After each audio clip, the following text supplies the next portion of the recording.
শরীর ছুঁয়ে দেখেছো তুমি, মন ছুঁইতে আর পারলা কই?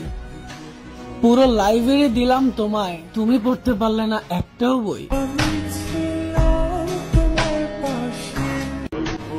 আমি তোমাকে আমার ছায়ার মতো করে রাখতে চাই, যেন সবাই বলে যেই সেই ছায়া, যেই ছায়াকে সে পাগলের মতন ভালোবাসে। তাকে জীবনের থেকেও বেশি ভালোবাসতাম, তাই তো সেই জীবনের বিনিময়েই পাওয়া একমাত্র পুরস্কার চোখের জল। আমিও ভাবি সেই চোখের জলই বাজারে বিক্রি করতে গিয়েছিলাম, কেউ তো কিনলই না, উল্টো বলল প্রিয় মানুষের দেওয়া উপহার বিক্রি করতে নেই।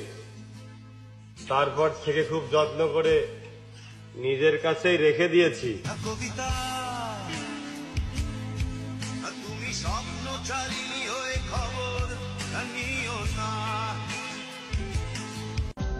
আসলে পরিস্থিতি আমার এমন বানাইছে,